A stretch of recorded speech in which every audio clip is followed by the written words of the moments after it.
Hi, everybody. I'm Ryan McNeil. This is the Builder by Day podcast. Today, my guest is Adam Hollohan from Mother Hubbard's Kitchens.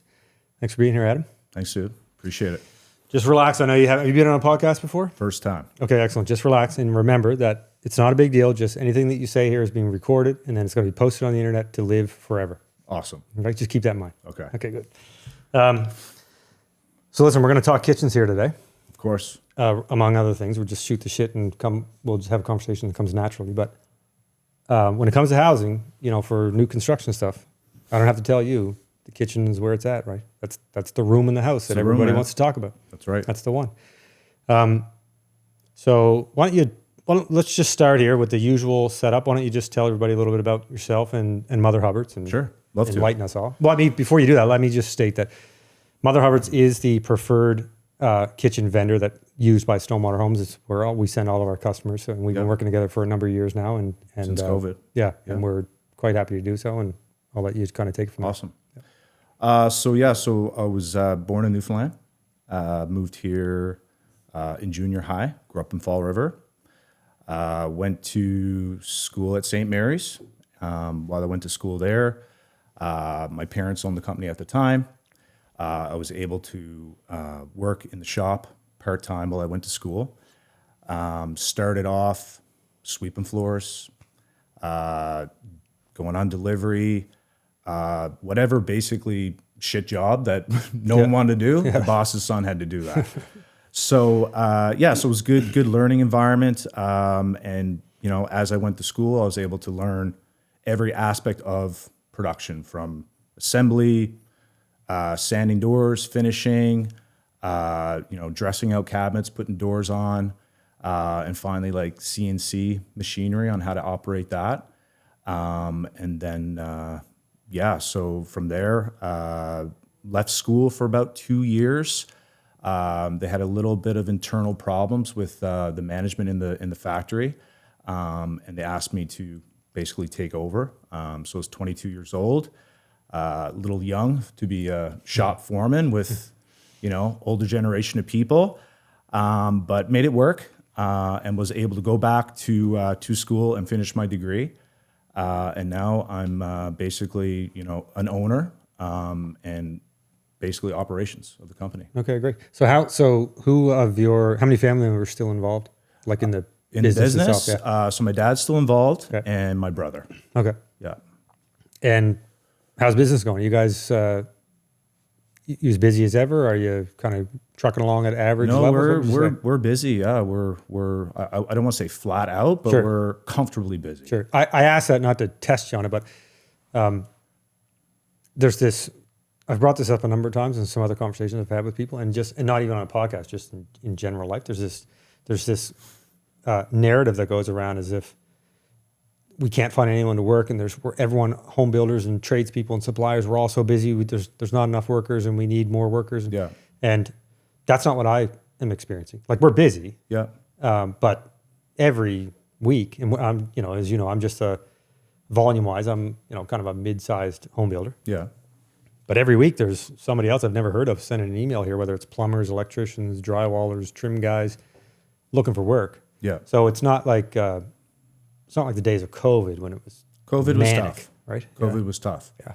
But for us, when the pandemic hit, a lot of immigration occurred. So for us, we had a lot of people hired from Ukraine, and from India, and we're a designated employer for helping immigrants basically get their permanent residency. Okay. So for us, it kind of worked out that we didn't really have such a labor shortage during that time. Okay, good.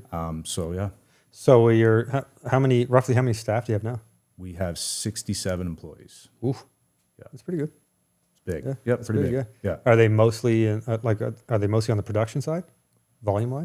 Volume-wise, I'd say mostly on the production side. We have 12 installers. Okay. And then we have 10 sales designers. And then we recently expanded our production into stone countertops this year. So we have some people that work over in that production facility as well. Okay, good. Okay, so maybe what I'll do is I'm just going to take a minute and kind of describe to everybody listening how the kitchen process works for us on the new home side. Sure.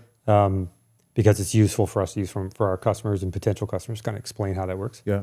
Which is different than some of the process for, say, for instance, renovations, which I'll ask you about because I'm not a renovator. 100%. But there would be people listening who would like to know that, perhaps even more people that might want to know about renovations. So on the new home construction side, for us at Stonewater Homes, you know this, but for those listening, what we do is we design the home plan for the customer. Now I'm talking about scenarios where we have where there's a customer involved, of course, right? A pre-sold home. Yeah. So we design the home plan for the customers, and then we have conversations with them about how they, generally speaking, what they would like to see in that kitchen from a finished perspective and some of the details. We don't do a deep dive into door handles and colors and countertops and all that kind of shit because it's too early for that. Yes. But generally speaking, folks will come in and say, we really like the kitchen at this particular home that we saw or this lottery home that you built or whatever it might be. And as you know, we'll base the plan roughly off those specs. Yeah. And we'll draw the plan, we'll have a kitchen layout, and we'll preemptively send that to you guys. And then one of your designers will put together a design based on our plan, bounce it back to us, and normally that comes to myself or Josh here in the office. Yeah. We'll eyeball it and say, yep, that looks good. And when you guys send it back to us, it comes back and it has a price with it. And then that's when I price the home. That's the price that I have now included for the customers. Not that we break it out that way. In some cases, in the higher end, very high end custom stuff, we'll put an allowance in place. Yeah. Because it's hard to really guess what folks might want if you start getting into 50, 60, 80, $100,000 kitchens. It's hard to put a number on that. But once we have that design back, and then when we fast forward to the point where the house is under construction, it's time to send the home buyers in to see you guys. That's what we do. We send them into your showroom. Of course, they make an appointment with you guys, and they go in to see Mandy in our case usually. Yeah. And of course, when they get there, you guys already have the kitchen design. They already prepared. have something. Yeah. Already have something to reference. They're not walking in cold, right? Exactly. Yeah. And essentially, they walk in. And you guys essentially already have a design done and a set of sort of features and inclusions, but we're not stuck to that because we're a custom home builder. So if somebody decides they want to move the sink from the wall to the island, or they want to move the dishwasher, or they want to add some rollouts or recycle centers, or whatever it might be, we give them the flexibility to do 100%. that. And then you guys bounce back to us once. Sometimes it's not as simple as you go in once and then they leave and everybody's happy. We know that doesn't happen. There's plenty of sometimes, yeah. Rarely, but it depends if people do their homework. There's a lot of stuff online and Instagram that some people come in and they're like, this is what I want. And then other people will come in and it's their first time building a home. So it's our job to guide them on what's going to work and make sure they're happy with it. Yeah. Right? And you guys do a good job with that. I must say, we really and truly, we don't have issues with cabinetry. We may have issues behind the scenes, but we work it out. Nobody's ever aware of that. I mean, shit happens. These houses there's a lot of moving parts here, right? But 100%. We always work that out. That never, any issues that we might have, which again are rare, but the homeowners don't see that. If they don't, it doesn't fall on them. We get it rectified before they show up, right? That's right. But on the, so on the new home construction front for our customers, they go in, everybody already has some idea what we're looking at and what to expect.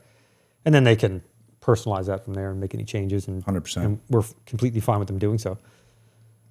But I'm curious for those that, for anyone that's listening on the renovation front, like what percentage of your business would you say is new construction versus renovation? Do you know? I'd say about roughly? 65% is new and 35 okay. is renovation or retail. Okay. There's people that'll build their own homes and we kind of consider them a retail client.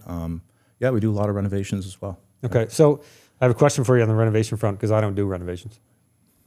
If somebody comes to you, if I own a home and it's 30 years old and the kitchen's played out and it's time to get a new one, are those folks coming to you and saying, I want to get my kitchen on? Or are they going to a renovation contractor and they're coming to you and talking about the kitchen? We do both. It depends. What do I prefer? Sometimes a renovation contractor, because when you're into kitchen cabinet renovations, there's more things in the kitchen that's got to be done. And electrical. And you got plumbing, you have electrical. You got sometimes the floorings out of level, so. Plus, do you guys do any of the demolition part of things? We will definitely take out a kitchen. We don't do any demo. We don't do any electrical work. But if someone wants to. You'll pull the cabinets off the walls. We will pull the cabinets off the wall. Okay. And we go in and measure as well. Sure. So Sure. Same thing with a new build. We go, we go out, we mark everything for other sub trades, electricians and plumbers. And then for a renovation, we'll go out and measure. And then if someone, a lot of people want to like take down a wall and have an open concept area. So then we'll go back just to make sure everything's going to fit and to let the customer know. Like, But you guys aren't doing that. No. No, you're not tearing walls out. No. That makes sense. Yeah. I should also mention that, you mentioned about doing markouts. So it's the same thing. New construction, it's the same thing for us. What we do is, as you know, there's a number of weeks, if not months, from the time we go from contract to the house is all framed and ready for cabinetry. Like it's months, right? So Yes. during that time is when we have folks going in to meet with you to finalize their kitchen stuff. Because once the house is framed and it's weather tight, or at least it's at lockup stage, Yeah. then we have you guys go out and mark out the final kitchen layout and That's right. plumbing locations and any other things that we need to know. Yeah. And so in our world, what we want from our customers is to have all that sorted out before we're ready for it, so that we don't have this period where the house is at a standstill, because there's very little we can do until the kitchen is marked, That's right. right? Yeah. Because there's so much plumbing and electrical in the kitchen. Yeah. And it's not just kitchens, it's bathrooms, I should mention. You also provide the bathroom vanities and right. cabinetry in the bathroom. Yep. Anything to do with cabinetry in our homes, you guys Yep. provide it. And when the house is at lockup stage and it's time for rough-ins, which is plumbing and electrical and HVAC, we can't really do any of that until we know what's going on with cabinetry. Exactly. Right? Yeah. You want to get drywall up and then having to rip it off to relocate No, we don't even want to plugs. start. Yeah, we don't even want to start roughing in plumbing and electrical, No. because the next thing something happens, we got to. People don't think much of it. They're like, oh well, so we just got to move the plumbing from here to 3 feet that way. I'm like, yeah, but what do you think? We got a couple plumbers sitting around the end of the cul-de-sac in a van with nothing to do. Exactly. They have to come back and do that, right? Yeah. So we got to organize that, and we're good at organizing it, and you guys are good at 100%. getting the files to us and making sure everything's as it should be. Yeah. On the renovation front, if you go back to that for a minute, would you say that people, maybe you don't know the answer to this, but I'm curious, like, do people generally when they renovate their kitchens, do they typically renovate them with this sort of the same fit and finish that you would see in new construction? Yes. Yeah, okay. That's where their 100%. inspiration probably comes from? Yeah, they see new homes, they see Instagram, depending on the character of the home, Sure. but if someone's going to do a kitchen reno, they want to have something like new, crisp, a little bit more modern. Right. We still do a lot of white shaker doors, Mm-hmm. that timeless white shaker door, because it just doesn't go out of style, for resale. But yeah, like people will try to get something like as new as they can, for sure. There was a time here, it was like when I first started building, early 2000s, white cabinetry was not popular, right? It existed, people did it, but it was certainly not the majority of the cabinets. So it was like like it oak. might be 1 in 10, yeah. Yeah. Back then, people were using birch and oak and stained wood. And then somewhere around, 2000, whatever, 9, 10, 12, white started coming on. And then there was this period of time where like everything was white. Yeah. Like 9 out of 10 Or cabinets. painted, Kitchens are white. Right? Yeah. Even still now, I mean, in our world, it's certainly the most popular color that people are coming up Yes. with. Some version of white, or and especially in the kitchen, right? Like maybe not in the vanities, perhaps, but are you still seeing that? Is white still the kind of White's predominant? popular because it just goes with any color. with everything, If you go with something that's really drastic, then you're into picking out your flooring, your hardware finishes, Right. So white's a safe color to go with. Sure. But what we see the most now is a lot of warm tones. Like we see a lot of like green. White oak is very popular right now. That's kind of where like things are going, I would say. Like, Okay. I would say 5 years ago, things were a little bit more modern, like flat panel doors. And things are kind of moving towards more of like a traditional style from what we see, for Okay. sure. Yeah. And I should mention too, for folks that don't, correct me if I'm wrong in this, but this is how it is in our world. So I don't want to speak for you in case on the renovation front, somebody goes, oh, that's how you said you did it. But, you guys are a custom cabinetry manufacturer. That's right. So in other words, you're not limited to these predetermined boxes that are coming in 3-inch increments and That's right. nothing other than that. So that's why it fits very well. You guys are a good fit for what we do because we're a custom home builder. And so we're not building apartments, for instance, where, our kitchen supplier only has 3-inch increments in their boxes. So we're going to have to just make it work and put a bunch of fillers in and so on. You guys, you make it fit the space. In addition to the cabinetry is the countertops, right? Like countertops are again, if you look at the trends, if I go back to when I started building 20 years ago, first of all, nobody was doing quartz. It was like, what did they call that shit? Corian or Corian? Corian. Yeah. Anyone still do that? No. No. Okay, so there was... Still, you'll see it in like hospitals and commercial. Okay. But no, it's... So we used to have like, even in what would have been considered higher end or custom homes, laminate countertops back in the early 2000s were still the predominant choice. Yeah. And then the option was granite, right? So people went to granite or that Corian stuff, but we'll set that aside. Yeah. And then at some point, I don't know when this happened, and maybe you can explain it better, explain for the folks that are listening, but at some point granite went away and now everything is quartz, right? Like, do you deal with granite tops at all anymore? So currently we don't fabricate granite. Right. I think granite just kind of got a bad name because you have to reseal it. So, every couple of years you have to reseal the granite. It can be busy because it's a natural stone, so you don't get like symmetrical, where quartz is a little bit more uniform. Granite's starting to come back, but there's some positives and negatives to it.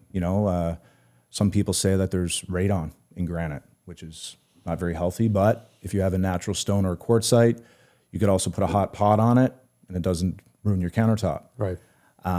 Quartz is a beautiful product.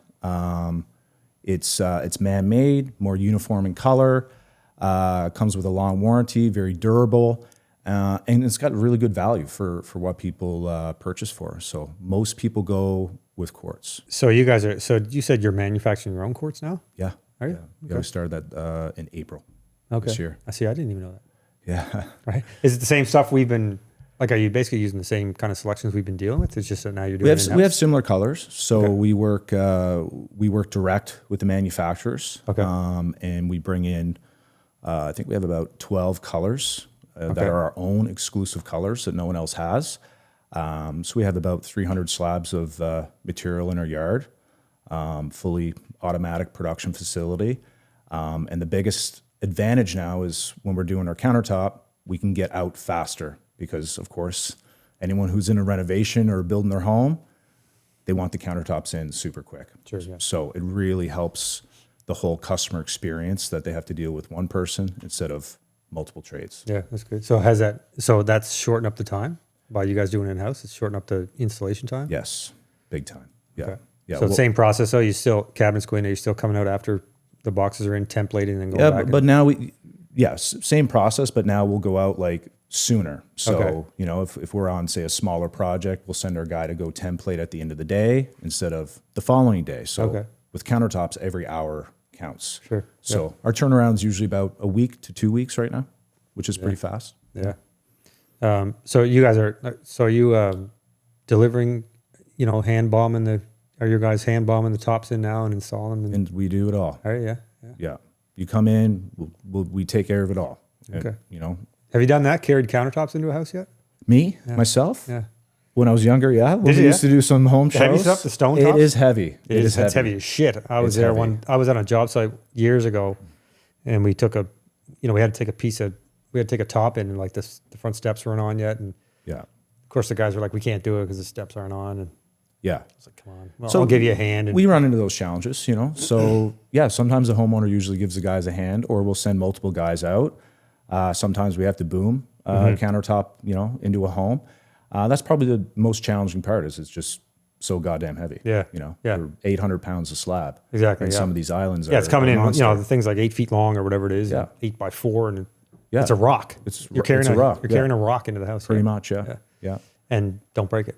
Because it's worth $6,000. Don't break it. Don't crack Don't drop it. That's right. You don't want to damage the home. Yeah. Exactly. But we've got guys that have been in the industry for years that know how to lift and proper techniques, and we make sure we do a good job when it comes to that. That makes sense. Yeah. Do you do much in the apartment world? You guys do many apartment cabinetry? We jobs? have, yeah. We do some, but I'd say our niche is more single family homes. Single family. Yeah. Okay.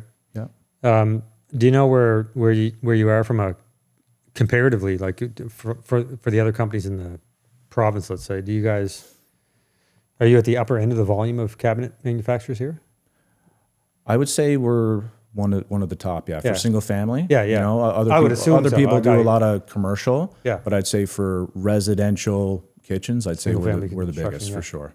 Yeah, I would say so too. Just based on who I know is out there. And yeah, there are other companies rather that do hundreds of apartment units, for instance. But Exactly. yeah, I didn't think you guys were heavy into the apartment. Not heavy. Like we'll do. I mean, it you'll if- do it, but it's we'll not. do it. It's not like a. It's not our bread and butter. yeah. It's not our focus. Our Exactly. focus is single family home. We do a good job on that. And we do some big projects too. Like a lot of homes now have in-law suites. They got, fireplace built-ins, laundry rooms, closets. Yeah, exactly. A lot of people now are like, if I'm getting the kitchen from them, let's just get everything for the house. Yeah. Yeah, we've done a lot of this, especially in some of the larger builds over the last few years, where we've had these, quote unquote in-law suites in the basement, and these in-law suites are another 20 grand worth of cabinetry, right? Like it's not like a little bar with a bar fridge. Some of this stuff it's the cabinetry you would see in a home. Yeah, Right? it's the It's same in the basement. quality. It's not just exactly. It's not like we do any different. Treat It's the everything same top, the same. same doors, same hardware that upstairs and Exactly. down. Yeah. Yeah. If someone comes in and buys a vanity, it's got the same quality as a kitchen. It's just that's how it goes. Yeah. Do you know off the top of your head what the most expensive job you've ever done is in a single family home? I think it was $250,000. Okay. It was a cottage, I think, down in not a cottage, but it was down in Cape Breton. That was the biggest. Well, the term cottage is all in the eye of the beholder. Yeah. They might call it a cottage. I might call it something different. But yeah, Right. I think the biggest one, we did a pretty big job to Bermuda. I think that was around 120,000. Okay. Yeah, we did that about 10 years ago. That was Wow. that was a fun one. Well, we have one right now. I think we've never crested 200,000, but I think we have a job right now. One of the houses under construction right now. I think they got up somewhere in like the 185, 190 range. Yeah, it's a big one. Yeah, a big job. it's Not the biggest house we've ever built. And it's not the largest kitchen we've ever put in. It's just things add up. Right? It finishes. Yeah. Yeah, you upgrade. You go from sort of standard level quartz, for instance, and you go to level 4 or 5. And Even with your cabinet box, same thing. Sure. White melamine is the standard, and then you can go with like a hard rock maple or wood grain melamine, and we also offer plywood. So Right. it's kind of like I resemble it like a car. It's got options. If you want the Cadillac car, like bells and whistles, we offer that as well. Sure, yeah. What do you do much in the way of wood? Like everything's is it polymer now? Is that Polymers are That's the main most product common. that we Yeah, sell. yeah, okay. Yeah. and do you see much wood product like from the doors themselves? Like do you A lot of we still will do stain kitchens. It's really customer determined. Sure. If someone's had a stain kitchen before, they like it, they want to go with it on their new house. Sure. We promote polymer just because it's such a durable product. Stain kitchen or painted kitchen is like high end furniture. So you gotta kitchen could be a real busy place with kids and pets and everything going on. So with polymer, it's just more durable. It's more resistant to scratching, dense, and if a door did get damaged, we can make a new one with the exact same color. We don't have to. Yeah, sure, If that it's a makes painted door and it's like 5 years old, you bring it in. Well, now we have to do a paint match because that color has probably faded a little bit. So, but yeah, we do a lot of like wood accents. I'd say would be like a popular. shells and shit Yeah, like that? floating shells would be Yeah. wood accent, and then perimeter is usually like a white or a cashmere, and usually dark island. But Yeah, we've done kitchens that are all white, and they're beautiful, like real classic kind of taste. And wood is an additional cost these days, right? Like wood comes at a premium price. versus polymer. It would be premium for sure because we don't manufacture our own wooden doors. Okay. We're polymer. I think we're the only ones in Atlantic Canada that actually manufacture polymer doors. Don't quote me on that, but I think Oh, you said it now, man. Now ones. it's out here. It's going on YouTube. It's going to be quoted. I'm going to get Brendan to cut a short clip of that and pump it out there. Yeah. No, it's good, man. Yeah. Yeah. I would certainly, what you see in the new construction world is you don't see much wood anymore. But again, there was a time when everything was wood. Everything was stained wood. There was this period of time where, like even in my era, where everything was stained wood.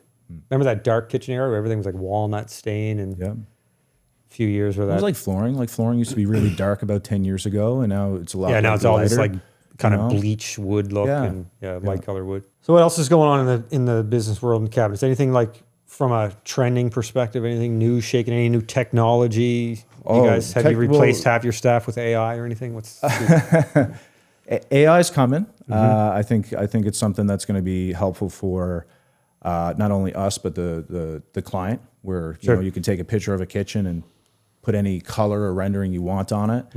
From a manufacturing standpoint, robotics are coming in for sure. We bought a sanding robot about 2 years ago. That's been amazing. Oh, yeah. Very, very consistent results. That's coming on. It's more like robotic assistance I see in the manufacturing world. Okay. You're not going to replace a job for sanding because that requires human touch. You have to inspect the doors. And that's like one of the most important parts of a kitchen, is to make sure the door finish is almost perfect. So this sanding robot creates a process that it has to be sanded this way every single time. It goes over to another operator. They inspect it. They might have to do a little touch up before it goes into our basically our vacuum oven to be pressed. okay? So robotics are huge. Technology with AI is coming through on the design side. And CNCs have been around for a while, but now we're starting to see CNCs that have like offloading tables, automatic labeling, just to try to take some of that monotonous work out of the manufacturing environment. How long would you say roughly it takes? And I realize that you're always working on multiple jobs all the time. But if that weren't the case, and somebody came in and you ordered it and you hit the button and tomorrow you started building their kitchen in a typical new construction, say one of our homes. Yeah. What do you think it would take to produce the kitchen, have it ready to go out the door and be Have it delivered? ready to ship. Yeah. That's a challenging question. Yeah, I get that. Right? It's kind of, people always say that's similar to when people say to me, "How many homes do you build?" And I realize I should be able to answer that. I'm like, and I don't know, because there's always so many under construction. And they take Exactly. a year to build.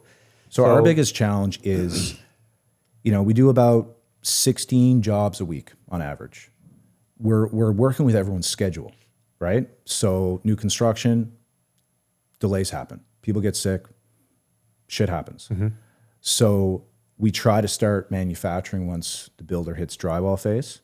That's usually enough time for us to get everything manufactured, and then we're not storing it. Sure. But typically, like if everything's signed off and they want a kitchen, like 6 to 8 weeks. Yeah. So say if it was like a renovation, I guess maybe Renovation, 6 to 8 weeks, sometimes faster, but we don't want to, we'd rather underpromise and overperform. Sure. So, Yeah. it takes a little while. And then the homeowner has things that they got to do as well, right? To get ready for the there's for the things kitchen. happening while they're waiting for you guys. But manufacturing wise, like we can do 2 to 3 kitchens a day, no problem. It just depends on all the details. Sure. You got to have your handles picked out. You got to have your door style picked out, because once you start that kitchen, it can't stop. It's going through the whole production process. There's no way to stop that from going through. Sure. Yeah. Have you ever had any sort of really wild stories when it comes to any jobs that you've done? Cabinetry installed jobs? Like have your guys ever gone in and put cabinets on the wrong house or any shit like that? Have you ever seen anything like that? We've definitely had a kitchen delivered to the wrong lot before. Okay. That's That's okay if you notice before you start hanging boxes. Yeah. But no, we've done some, different job sites. I'll say challenging. Some of the, homes in Halifax, just access. If you do a renovation downtown Halifax, there's no parking. The house is super crooked. The doors are not 36; they're 32. Yeah. So it's more challenging of getting in there, and it's crooked. But not really any like crazy. Nothing crazy. No, nothing that we can't fix. Or When it was funny when you were talking about earlier about we were talking about painting, right? You were talking about painted cabinets and so on, and you mentioned about the fact that with polymer you can match it up exactly if there was some kind of damage, say, that was caused, which happens from time to time. Somebody, not necessarily even your fault, could be the cleaner. It could be anyone. Sure, could be the electrician whacks it accidentally with a screwdriver or hammer or whatever it might be. We had, but when you were talking about matching up paint, we had a painted kitchen. I'll tell this story one time, and the person if the person who did this is listening to it, I'm not going to mention their name, but you know who you are. We installed a kitchen one time, and I think it was before, I don't believe it was one of your jobs. As a matter of fact, I'm quite certain it was one of your jobs, because I believe it was back somewhere in like the 2017 timeframe somewhere. We weren't working together back then. Anyway, I'll tell this story because I love telling these stories about, from a builder's perspective, some of the things we deal with, some of the unbelievable shit that we deal with. That happens. We had a customer who we installed, it was a pre-sold home. Yeah. I won't even name the community because I don't want to out this person. We had the cabinetry. The job was all done. Okay. They moved into the house. They were living in the house. We had already done the pre-closing walkthrough. And so for anyone that doesn't know what that is, when the house is completely finished, we meet with our clients on site and our project managers on site, along with, if they have a real estate agent, their realtors there. And we do a walkthrough room by room, and we walk through. Ideally, this happens a couple of days before the closing date, in case there's any little touch-ups or things to do. But we go room by room, and we note if there are any deficiencies or anything that needs to get touched up. And, so whether or not there were anything, I don't know, but nevertheless, that was all done, and we closed. And then like the day or two after closing date, this is back when my brother was working with me. Okay. Buzz was working with me as he was the project manager. I remember you telling me that. Yeah, this is one of his jobs. So I wasn't dealing with it conversationally with the person, but I was getting the information. It was coming back to me, of course. And so we installed this job, and I don't know, a day or two later, after the folks had already moved in, they had an island that was, remember that those couple of years where we were doing a lot of these blue islands and blue lower cabinets. As a matter of fact, we did a few back in like one of the lottery homes that we did one year, and then that color kind of took off. Anyway, we had this job that we did, and it was all polymer stuff, but they had a painted island. Right. And it was it was that blue color. And a couple of days after this person moved in, they called us and said, there's a huge scratch on the side of our island, and can you come take a look at it? And so, Buzz goes out and takes a look at it, and sure enough, on the side panel of the island, there was a scratch, or there was some damage, and it had been like touched up with paint, which of course you can't do. You can't really do it right now. Not on a big gouge. You can't touch that up. No. I mean, this was like somebody took a paintbrush, right, and like touched up the paint, which clearly is not gonna look good. Yeah.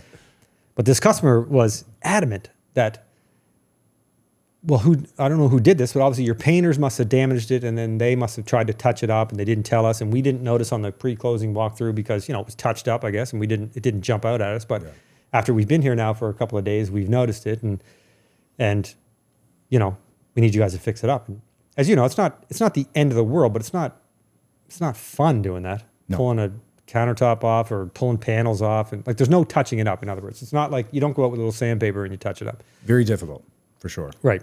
So we, of course, my staff, they get in touch with the painters and like, man, did you guys touch up the island? And we already knew the answer to that because this. Painters would never, ever touch a cabinet with a paintbrush because they don't paint cabinets. That's right. All of that is done off-site in a paint booth at the it's a factory finish. Yeah, they would never do that. No painter would ever, no, even if there was a huge gouge and they had the right color in their hand, they would never touch a cabinet with a paintbrush. So I knew the answer was no, they didn't touch it up. That's right. And we had contacted them, and then, of course, they said, no, we didn't do that. And then we go back to the homeowner, and, well, the painters didn't do it. So and she's like, well, somebody did it. One of you guys did it. It must have been one of your staff members. So we were asking around, and I'm thinking, my brother's asking me, what am I supposed to do with this? I'm like, well, look, we'll have to get it fixed up for them, but I'd like to know who did that, right? That's such a stupid thing to do. Why would anyone ever do that? Anyway, you know where I'm going with this, right? I know, yeah. Yeah. So we fixed it up at no cost to the customer. We took care of it. Yeah. But you know who did the paint touch-up, right? Her husband. Her. Right. But she spent 3 days blaming everybody under the sun for doing it. Looking us right in the eye and calling us names. And I mean, like, she was angry. She was calling people names. She was calling us liars. Would have saved everyone a lot of time if she just said, hey, that's right. I touched up, messed it up. Exactly. If she had a call and said, listen, there was a scratch. I don't know if we missed it during the walkthrough. I tried to touch it up. Now it looks like dog shit. Can you guys come out here and help me? Yeah. We would have said, yeah, we'll help 100%. you. No big deal. It's not the end of the world. It's not fun, but we'll take care of it. Yeah. And we still did take care of it because you know what? That's just the kind of guy I am. Yeah. Right? Even though you looked us in the eye and lied to us and called us names, called us liars. Yeah.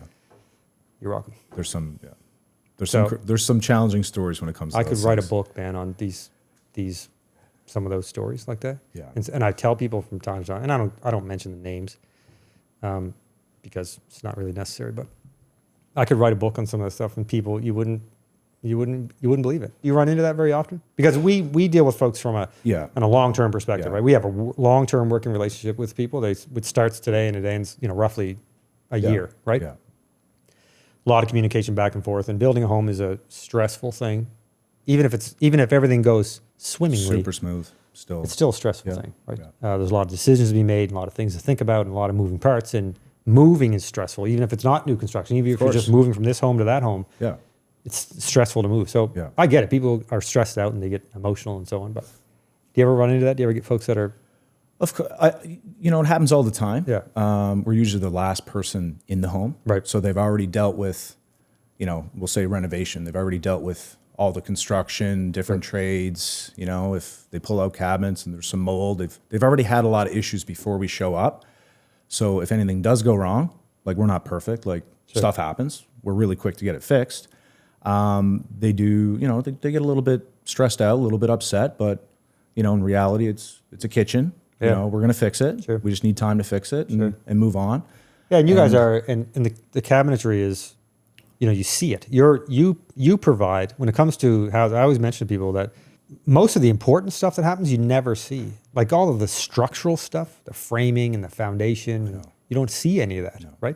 Now, of course, as you know, that you can be a little rougher, a little less precise, let's say, on framing than you can be on trim, and you can be even less precise, again, on cabinetry installation. So you guys are often making things look good, even though the wall might be out a little bit. Or, of course. Right? So you guys fix it up, you're scribing. We have to scribe, we have to, make sure it's all fit to the home. But you provide you provide that product that everybody sees. It's kind of like the painters. I always tell them, like, look, it's, quite frankly, what you do is not the most important thing here. We all know that.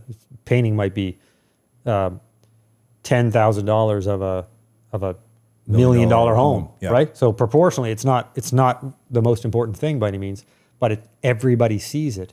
And when we do walkthroughs with folks, like pre-closing walkthroughs, like 75% of what might be considered deficiencies or touch-ups is all paint. Yeah. Right? Yeah. Which, of course, is easy to touch up. Yes.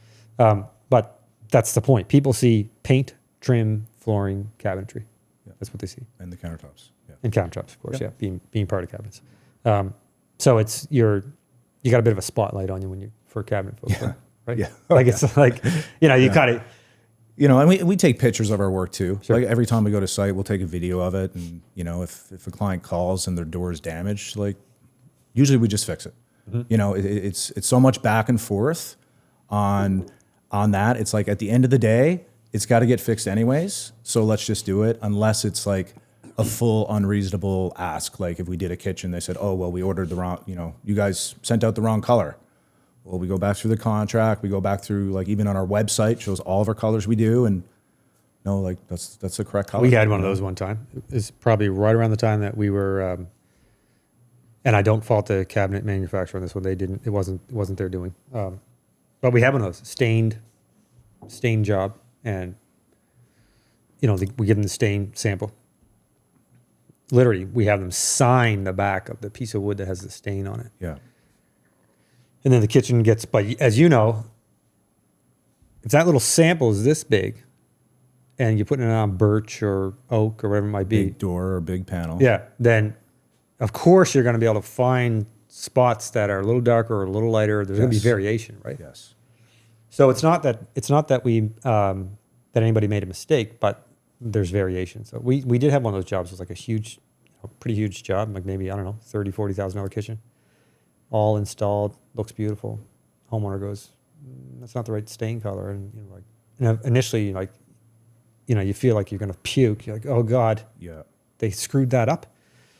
But then we realized, well, no, they didn't screw that up. It just looks a little different. And I guess in fairness, maybe the cabinet folks or the designer, whoever they were working with, could have perhaps done maybe a little better job of explaining that it's not all going to look like this sample. Or a bigger sample. Yeah, or stained a whole door. Yeah, or if we do a custom stain, we like to have a big piece of material and explain to them, like, there's going to be some light and darks, and not, it's not the one tree that goes into that one door, right? There's a lot of different trees there, right? So, and I think that's why you see the movement of people kind of going away from stain, because it's just not so consistent unless you do a spray stain, and then spray stain kind of looks like your Home Depot kind of, Oh yeah. you know, big box store. Yeah. So I'm a big fan of stain. Like when I build my retirement pad, like when I know I'm done moving. yeah, Which hopefully is not too far away.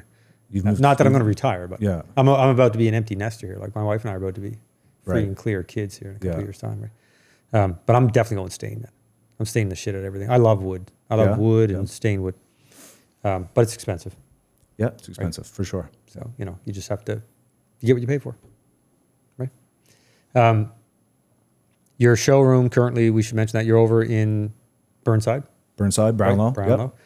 And is that your only location? I mean, that's where we always go. That's but our that's your own showroom? Yeah, that's Yeah, our okay. own showroom. Yeah, We're expanding next year in 2025. Are you? So putting in, I think, 4 or 5 new displays. Yeah, just Expanding revamping that it. location, you mean? Just expanding the more Yeah, more more showroom showroom. space. Okay, sure. Yeah, Yeah. for sure. Sure. Do you work much with designers who are representing a client, or do you guys deal mostly with the actual client, would you say? I'd say it's 50-50. Really? Yeah, That much? Yeah, a lot of people are hiring designers to help them, you know, with their, not just their kitchen, but their whole Selections and matching up countertops and Yeah. floors and paint colors. Yeah, I get that. So we'll team up with the designer and the client, and you know those projects are a little bit challenging because you know it's a lot easier just 2 people working on the same project, but now you have a third. So we want to keep everyone in the loop on that. But yeah, a lot of interior decorators, interior designers. Now, is that are the builders sending? Because we don't use a designer No. in house for us. Like we No. we use a designer when it comes to the lottery homes because they choose the selections and then they furnish the home. So Yes. in an effort to make everything come together as nicely as possible, I put that over to the designers and they do a great job of it, of sort of pulling it all together rather than us making flooring and cabinetry selections and colors and then them trying to match up, drapery and rugs and everything else, right?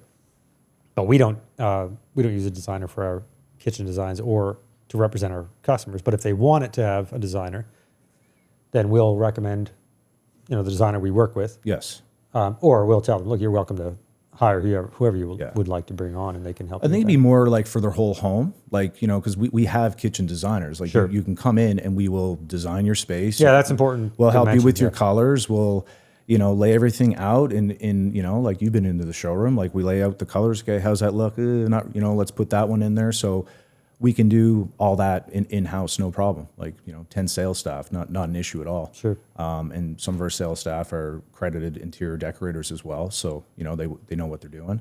But yeah, I would say people have designers if they're going to revamp their whole home. They'll get Yeah. a designer involved. Yeah, that makes sense. Yeah. Yeah, we should mention that there's there are kitchen designers and then there are sort of interior decorator, whole home designer type Exactly. folks. And so you guys have designers on staff when it comes to the cabinetry. Yeah. So that is an important distinction that I should mention so that people don't think, well, if there's no designer, who's designing the kitchen? Yeah, that's like not, they, that's they not don't what I they don't mean. they Yeah. don't have to hire another designer to do the kitchen. Exactly. Like that Yeah. that's our job. That's what we'll do.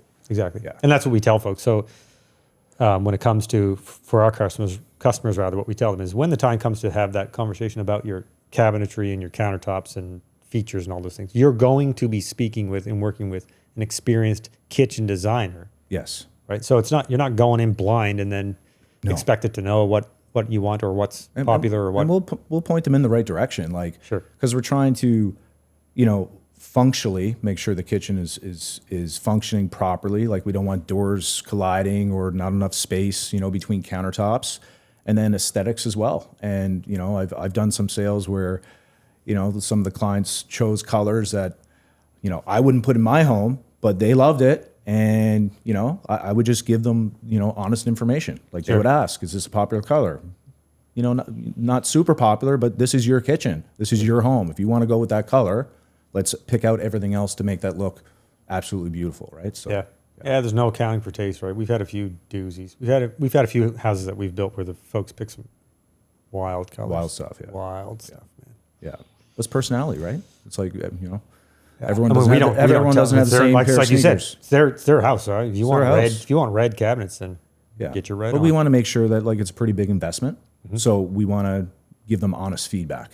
Yeah, So it's important. Yeah, At least, it's plus huge. then at least you can say, yeah, remember we told you this wasn't going to look good? I know that happens. I know that happens on the flooring front. I don't know if you guys ever run into this on the cabinet side, but I know Derek Taylor has told me a number of times, he's had a number of instances where, people choose a flooring and then he'll say, he might give them some recommendations and they might go this way. And he had kind of cautioned them against that. And then they do it and then it gets installed and they go, oh shit, I hate this. And, he's like, well, but I told you were going to not like it.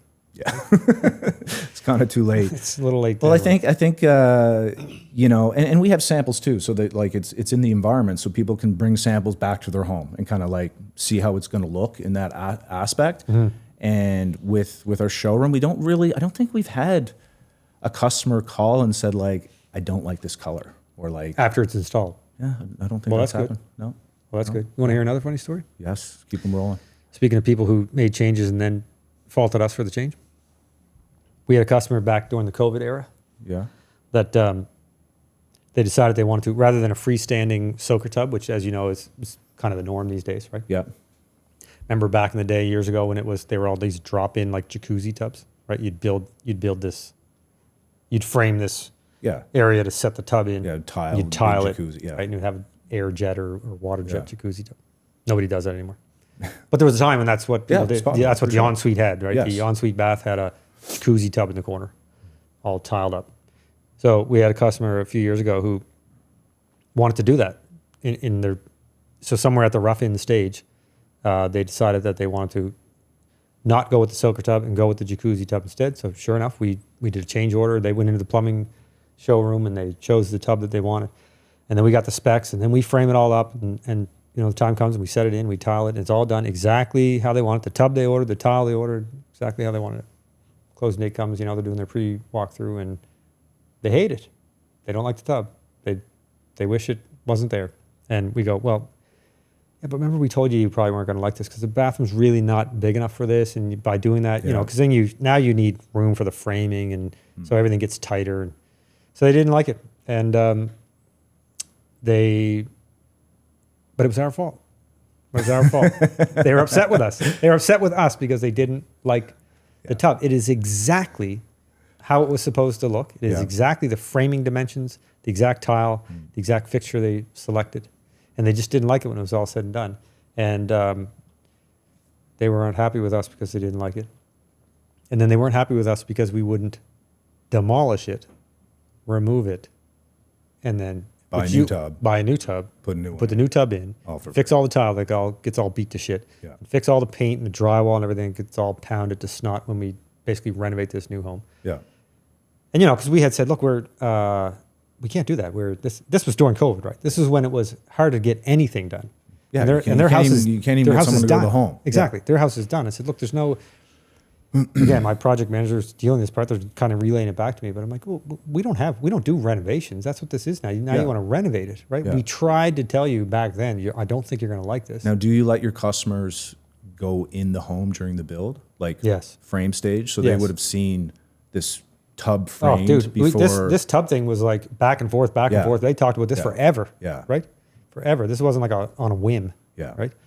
But yes, we do allow our customers to go in and out of the house. You probably not unattended. We want them to. Probably for like lighting, like to pick if they're pot lights and where their plugs and switches. So yeah. So we do a rough. So generally, what happens is when the house is at lockup stage, if they want to. I mean, for instance, if they're not here, because we build sometimes for folks that physically aren't here. But if they're here and they would like to, which most people do, we'll arrange for a rough in walkthrough. Yeah. So they'll meet with the project manager and if need be, perhaps the electrician, because that's stuff that they.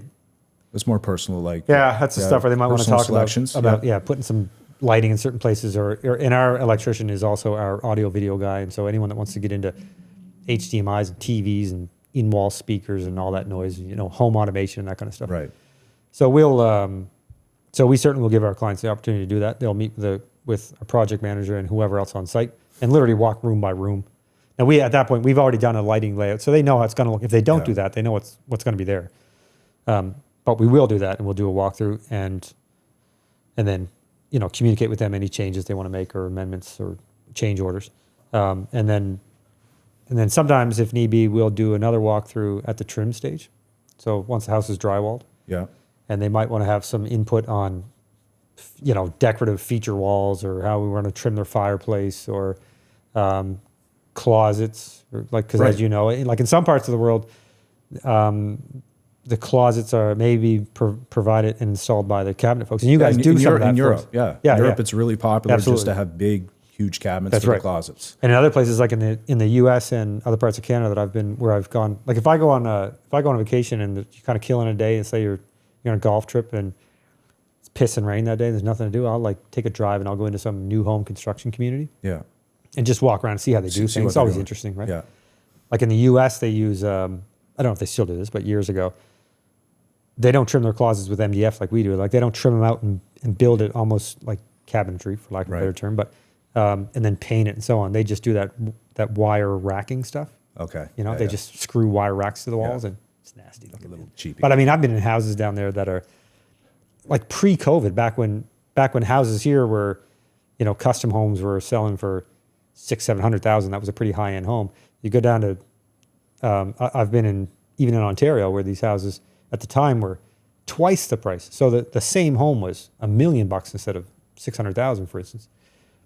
But it still had, but compared to here, where we have all of this custom built MDF shelving in the closets, Yeah. and hardwood staircases and hardwood flooring all the way through it. Some of these houses you go that are, you know, 50% more price wise or more, and it's carpet, and it's carpet on the stairs, carpet in the bedrooms, master bedroom or your primary bedroom, and then even on the railing going up the stairs, like it's carpeted stairs, but then it has these like just those Like turn drywall, spindles that you would, or like a frame drywall. drywall. It's like very like it's stuff you would never ever see. You wouldn't here. see it around here. Never, not even in entry level homes here, Yeah. right? Yeah. And I always have said, and I continue to say, especially now that this housing affordability is such a huge topic, and it's real, right? Housing is, the cost of housing is It's really crazy. high now, right? It's nuts. Yeah. And not just from an unhoused people perspective, or people that need, you know, social housing. So I'm talking even just single family folks that are buying homes. The cost of homes is high. But I've told people for years, I've been telling people, look, we can bring the cost down, but you have to be willing to give some things up. So you have to be willing to do some things that they're doing in other parts of the country. Yes. Like you might have to go to carpet, Yeah. or at least carpet on your stairs instead of hardwood staircases, or you know, some more simplified trim work, for instance, through the house, or certainly in the cabinetry, we could bring it down. Like we certainly don't install, you know, as you know, in our houses, we're certainly not doing bare bones cabinetry. We've got No, and that was when we first met. That was like your one thing in all my houses. I want to make sure there's a recycle bin, Right. a cutlery tray. right. I want this and this. He's like, because Sure. I can't stand a kitchen that doesn't have that. And I'm like, that's on. Yeah, every well, it's like I single, told every you, single one of your That's right. projects has that. Right. I have a Automatically. certain, I mentioned that before when I was talking, I think with Derek, maybe, that I have a certain minimum standard in certain aspects of the homes that I build. And I draw and design the homes that I build, and I put a lot of thought into it. And right or wrong, whether or not people agree with it, although they do, because people love those things in their cabinetry, in their kitchen, right? Yeah. But to me, I don't want to build a new home for $1 million and have all this beautiful cabinetry, then the folks have to go out and buy a garbage can to put at the end of the island or under their sink, right? So we want pull-out recycle centers and Functioning garbage kitchen. bins and cutlery We trays. gotta make it look real Yeah, good of course, and function properly. of course. Why, I mean, 100%. to spend 30 or 40 or 50,000 bucks on a kitchen and not spend an extra $1,000 or whatever it might be on these very functional things that you're going to use every single day, that are arguably far more important than, say, your door handles or countertop or whatever you might have decided to upgrade. That was probably, when we first started working together, that was probably I don't want to say the challenge, but that's how we had to sort of I had to get you guys on the page. On the page of this is what goes which in may my not be how homes. you're used to doing it, or what Yeah. might not be the norm, but Yeah. this is how I need it to be in my world, right? Yeah. And we nailed it now. Now it's good. We don't Yeah, even now we don't have it's- to bring it up anymore. We send the floor plans for the house, Yeah. and Mandy or whomever's working on it goes, here it is. It comes back and it's got a cutlery tray here and a recycle center there, and Certain sinks. You wanted certain sinks. right. You know. that's right. Yeah. And the reason for that is because if we anything that we have that we supply and install in our houses that doesn't cause trouble, then that's what I continue to use. So if that sink's not giving me grief, then we're going to keep using that sink. 100%. Same thing for the toilet, same thing for the faucet. We're just going to continue to use them, because I don't want to put things in. I don't want to experiment with stuff, Yes. especially for the sake of saving $20. on a sink, no thanks. I'll go with the one I know doesn't give us any trouble. Well, that's one of the reasons why we got into manufacturing polymer doors, was because there were so many issues with water damage or, painted doors that it's like, someone calls us 5 years after, like, we expect our kitchens to last as long as that person's in that home. Like, Sure. this is a big investment.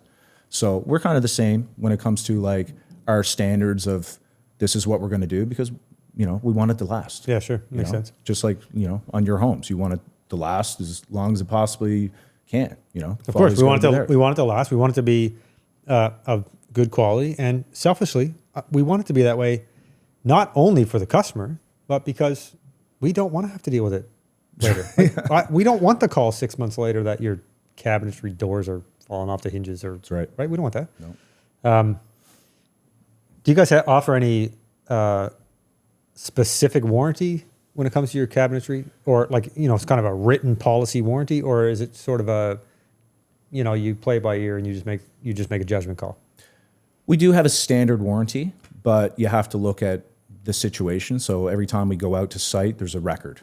Okay. So if we get a call from a customer and say their kitchen didn't go as smooth as it should have been, or, there's a couple of mistakes along the way, we might treat that customer a little bit different if they damaged their door compared to something that went flawless. But yeah, we have a 7-year warranty on our polymer kitchens. Okay. Limited warranty. But we try to help the customer as much as possible. So if someone calls me and they need a door adjustments aren't really covered under warranty. But if we have an installer in the area, we'll pop in and do a quick adjustment, or we send out an info package of how to adjust your doors and drawers, because with changing season and climate, the homes shift, all about it. Mm-hmm. It's going to become unadjusted. So that's pretty much like I'd say our number one thing would be adjustments. Yeah, so you essentially do the same thing we do, whereby we have a formal warranty, Yes. right? Which is the Atlantic New Home Warranty. It's a 10-year warranty. Yeah. I'm going to chat with the president of Home Warranty a couple weeks on. I'm going to have him come in and explain that, because I don't think most people don't understand the warranty. Many builders don't even understand the warranty. But the warranty you essentially do the same thing that I do. You operate your business essentially the same way I operate my business, which is there's the warranty, which is in writing. It's very clear. It's black and white. Here it is. And then there are these things that come up where we often make these judgment calls where, quite frankly, we give more warranty than we should. Right. We provide more warranty Yes. than we should, more warranty service. And as long as the person is reasonable, then I generally have no problem doing that. So I'll give you an example. Somebody might call, like the Atlantic Home Warranty, the first year is what they refer to as the builder's warranty, which, for lack of a better term, just call it a bumper-to-bumper warranty, right? If something happens in the first year, we're going to take care of it, Yes. right? So if you got a plumbing fixture that craps out, or part of it is just even when we go back with the 1-year warranty service. So somewhere around the 1-year mark, we go in and homeowners provide us with a deficiency list of any settling and doors that need to be adjusted, similar to your cabinetry. Yeah, you probably stuff, got right? interior doors that need to be adjusted. There's always, the house is going to settle. If there's Exactly. 20,000 board feet of drywall, there's going to be some settling cracks and nail pops and so on. Yes. So we go in there at the 1-year mark and we run through with some drywall touch-ups and screwdriver door adjustments. It's not a big deal. And sometimes it could be something more than that. It could be, I don't know, maybe they develop a crack in a foundation. Doesn't happen much, but we don't get a lot of significant warranty issues, if you know what I mean. Yeah. But for instance, an example would be that we do when it comes up that isn't part of the warranty, and certainly we're not required to do it. But if somebody calls and says, "Hey, a piece of siding blew off," the house is like 2 years old. Yeah. A piece of siding blew off, and it's like 2.5 stories up, and it's there's no warranty there anymore, right? There was 100-kilometer-hour winds last night. Yeah, lots of people lost siding, Yeah. right? But we generally speaking always end up going out there and fixing that. But what I always tell most people, I'm a very reasonable person, right?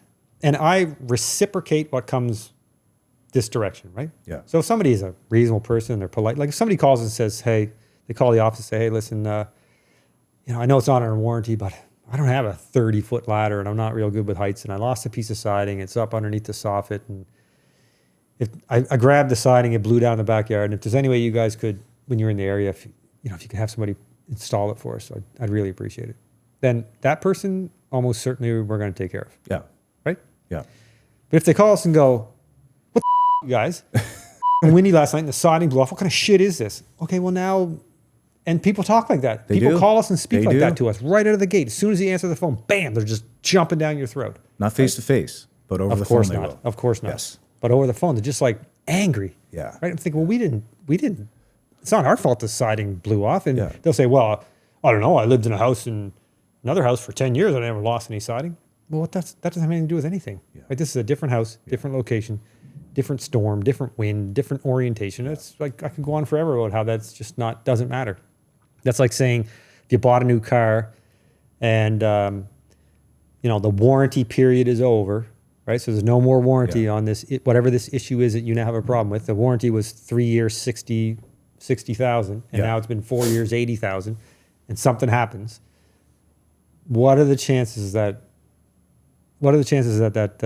car manufacturer or dealer is going to provide you with free warranty service for that? And the answer is zero. Zero. Yeah. Zero chance that's happening. Zero. And if you say, well, you guys, and I'm not buying another truck from you, they're going to say, well, we're sorry to hear that, but is what it is. see you later. Yeah. Right. And then 2 years later, you'll come back in and buy another truck from them. We all know you will because you'll leave because it didn't work. Right. You tried that nasty talk thing and it doesn't work. And I've always told most people, we're reasonable people. Be reasonable with us. Yeah. We understand that, not everybody has a plumber they can call or an electrician or a siding guy or a deck guy or a trim guy or whatever it is, right? We understand that. So we'll try to work with you to the best of our abilities, but be nice. Right? Yeah, I know. Be nice. Be nice, yeah. Right? Like we're not, yeah. I totally agree on our aspect too. If someone calls up and they have an issue and it's not technically under warranty and we're still going to try to help them out. Like they're still a customer. We want to service their kitchen. We want to service their kids' kitchen, their cousins. It's not just that one kitchen. Sure. But we want when people are nice and easy to deal with. We'll bend over backwards, 100%. Yeah, absolutely. We have my favorite client to work with is a client that we've built for already.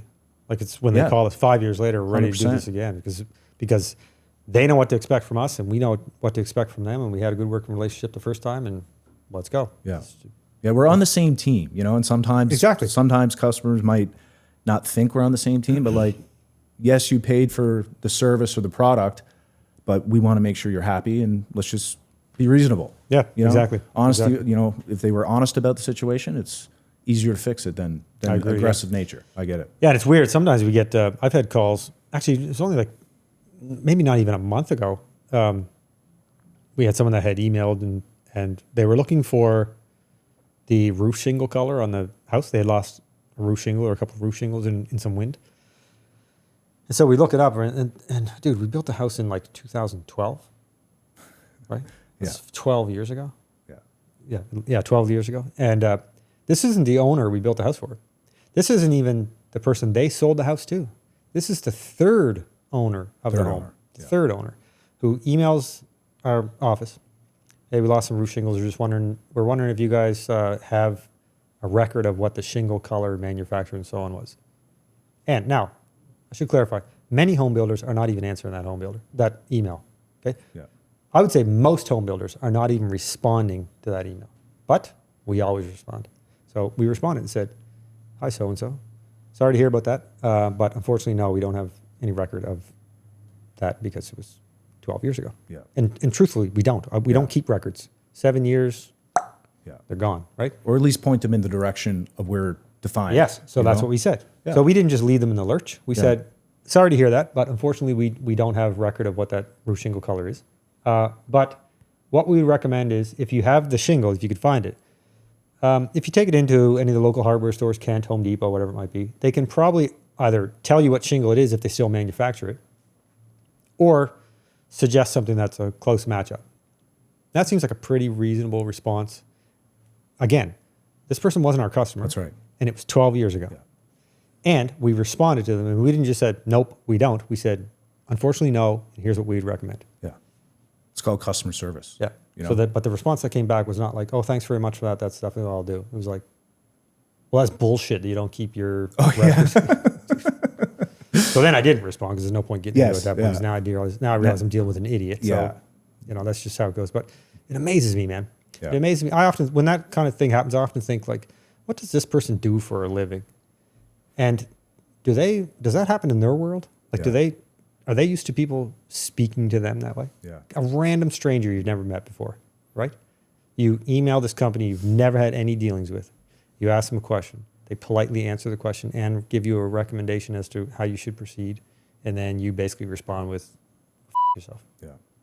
It's amazing to me, man. It's crazy. People amaze me. Yeah. Listen, I appreciate you coming in and having this conversation. Yeah. Anything else you want to add, or anything you want to throw in there? Any little plugs on the business? Any plugs on the business? No, just, stop into our showroom. It's Sure. going to be Sure. new displays. Do people do that? I should ask you. Do people just randomly kind of walk in and go, course. you know what, we're thinking about maybe renovating or building? And Yeah, sometimes, people come in and they check things out and they don't renovate till, a year afterwards. They're just trying to get some Sure. inspiration. So yeah, stop in the showroom anytime, 9 to 5, Monday to Friday. Respond by email, Sure. phone call. That's kind of the easiest way to get a hold of us, but Yeah, that's good. Good. Yeah, we get the same thing. We'll get people that will contact us perhaps and say, it happens all the time. And they'll say, we're thinking about maybe building in 2 to 3 years. And so we'll just politely kind of tell them, well, give us a call in like another year or something. Yeah. We'll start the conversation. It's too early to be talking about it. If you're thinking 3 years from now, Exactly. it's too early to be starting to talk about plans and pricing, right? Yes. But we always encourage anyone to reach out anytime, and we'll at least provide you with the information about when to call us back or what to do next. Yeah, or what direction What to to go. do next, yeah. 100%. Yeah, that's good. Yeah. Well, I'll give you a plug and say, look, cabinetry is not something we have issue with. Like last week when I called you, you don't hear from me much. No. Right? No news is good news for my world, right? I know. Like, you know that. If you're not hearing from me, it's all good, right? That's just how I operate my business. And it is all good. We don't have issues with cabinetry. You guys do a great job. Thank you. I appreciate it. You are our exclusive cabinetry supplier, and I'm perfectly happy with how that works. That's good. I appreciate it. Thanks for doing this, man. Thanks, man.